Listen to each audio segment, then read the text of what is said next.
teoria do caos é do universo da matemática, aplicável na física, economia, engenharia, biologia e filosofia. Chamam também de caos determinístico. Einstein, por exemplo, explorou veredas disso no início do século XX.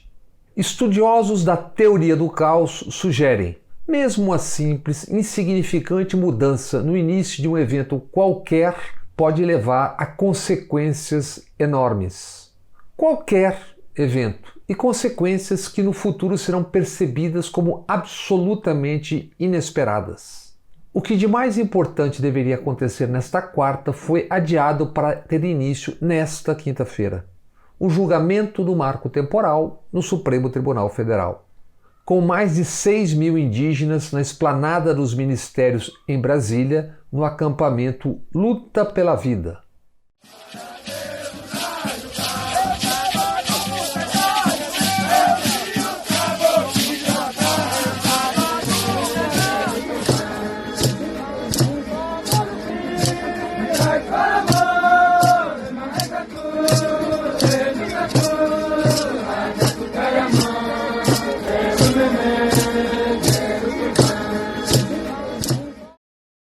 Você não viu destaque para isso nos noticiários dos últimos dias?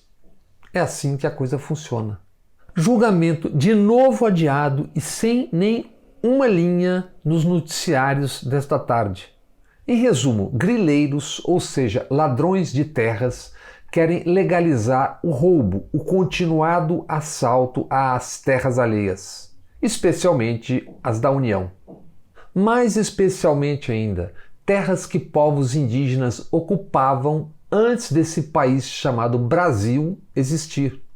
O marco temporal, assim como a teoria do caos, é uma ideia caminhando.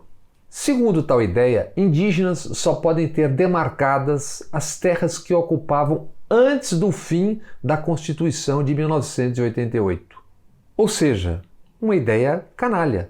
Os tupinambás, por exemplo, na Serra do Padeiro e em Olivença, no sul da Bahia.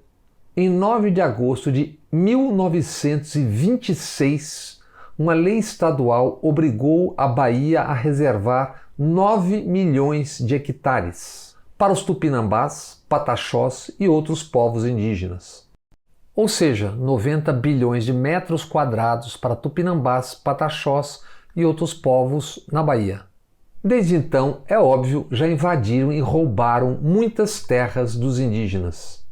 Daqueles 9 milhões de hectares de há um século, os tupinambás têm hoje 47 mil hectares.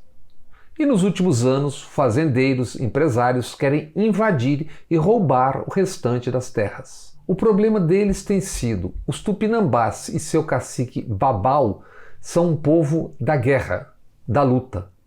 Luta reaberta por Sérgio Moro, sem pudor algum para executar certo tipo de serviços, como se sabe. Em janeiro de 2020, ministro da Justiça, Moro devolveu à FUNAI 17 processos de demarcação de terras indígenas, entre elas a dos tupinambás. Antes de ser despachado com humilhação, Moro prestava serviços a Bolsonaro, a quem tanto ajudou a eleger. Ao devolver os processos, Moro travou a demarcação, reabriu a questão e atiçou a voracidade. Moro, como se sabe, é muito ingênuo. Ele não imaginou os efeitos do seu gesto, do seu ato. E assim, a voracidade de grileiros de terras para gado, soja, garimpo, na Amazônia, por exemplo, mas não apenas lá. Na Serra do Padeiro e em Olivença, na Bahia, certamente. E quem quer ver, está vendo os efeitos, os resultados. Quando Moro devolveu os processos à FUNAI, os tupinambás já aguardavam a demarcação das suas terras desde 2009, isso tendo vencido no STJ em todas as instâncias. Essa discussão sobre a propriedade, a posse original, é ridícula. Bastaria a um juiz decente prestar atenção aos nomes. Prestar atenção aos nomes das cidades na região das terras tupinambás e nas vizinhanças do sul da Bahia. Buerarema, de vorazes fazendeiros e empresários, em tupi significa madeira fedida. Una quer dizer preto, negro, escuro.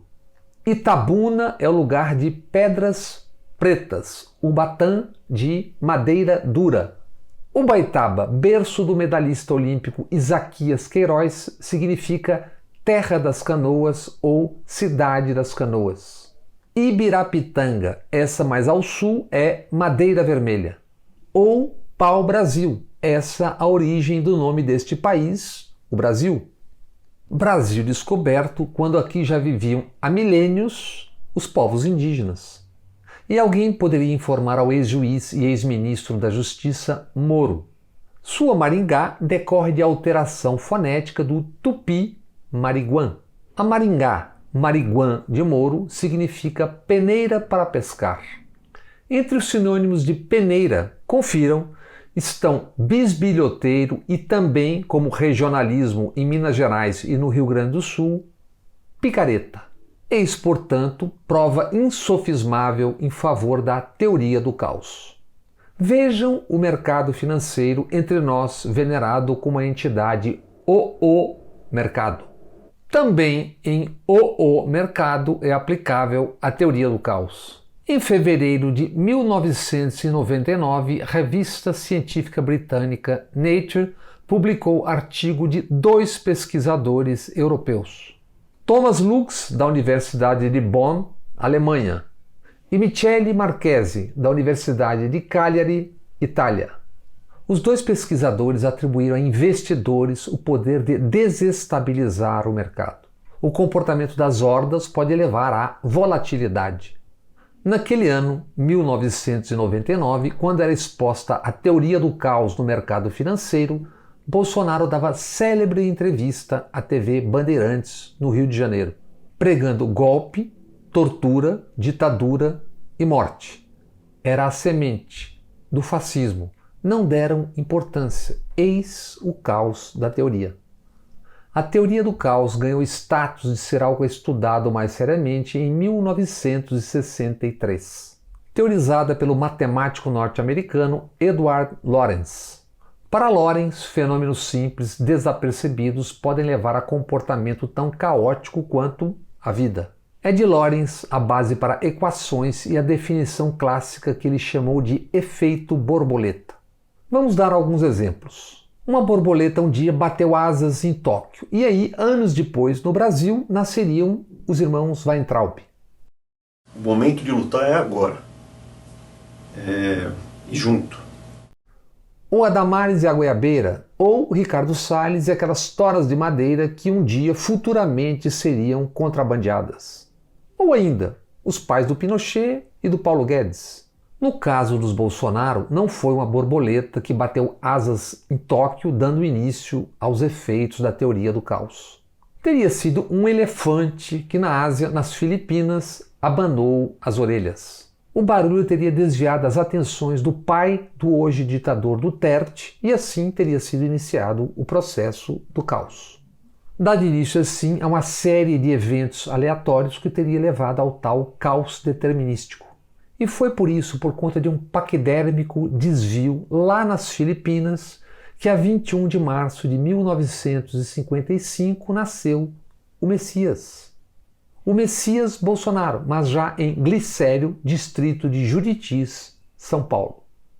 Voltando ao ponto inicial, como agora o Messias preside o Brasil, o Supremo Tribunal Federal terá que debater e votar o marco temporal, para saber se os povos indígenas são indígenas.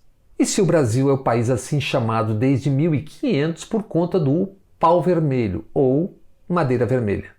O Brasil tem hoje 421 terras indígenas demarcadas e muitas sendo invadidas, em especial na Amazônia. Invasões autorizadas pelas palavras, pelo verbo de Bolsonaro e dos seus. Culpem o pai do ditador Duterte e o elefante que abanou as orelhas lá nas Filipinas. No Brasil, 466 mil indígenas vivem em 106 milhões de hectares. Outras 303 terras indígenas espalhadas pelo país seguem sem demarcação. muitas vezes sob a alegação: eles não estavam nestas terras ou não são originários destas terras da União. Fazendeiros, garimpeiros, empresários também não, e eles estão invadindo e roubando terras. Mas eles podem, têm o poder ou costas largas e não são indígenas. Mas e a teoria do caos no mercado financeiro? Como está? O mercado tem oscilado entre o medo, as derrapadas e os surtos de euforia para desavisados. 0,89 de inflação, a maior em um agosto desde 2002 com Fernando Henrique Cardoso. E Paulo Guedes diz: isso é coisa do jogo. Quanto à teoria do caos em o mercado, alguém na XP Investimentos não estava atento às borboletas e aos elefantes. O evento anual XP Expert convidou para uma palestra Guardiola, o melhor técnico de futebol do mundo. E, como resultado final dessa palestra, viu-se o caos. Pedro Mesquita, Head de Investment Banking da XP, perguntou a Guardiola sobre os seus investimentos. O craque respondeu: só se interessa por dinheiro ganho com o seu trabalho e não por ganhar dinheiro dormindo. Dada a resposta, silêncio de Maracanã depois do gol de Didia na final de 1950. No 7-1 no Mineirão não tivemos silêncio. Coxias e coxas urravam de ódio. No XP Expert, Guardiola defendeu a distribuição de renda e criticou o aumento da riqueza entre os ricos e o aumento da pobreza entre os pobres. Espesso o silêncio. 7 de setembro vem aí, com porções do topo e do lumpesinato das polícias militares e com os Bolsonaro ameaçando. Ameaçando porque estão fracos. A ver o que veremos. E, por fim, não se esqueçam, o caos se deve ao elefante nas Filipinas e ao pai do ditador Duterte. Sorte nossa, o grande Guardiola.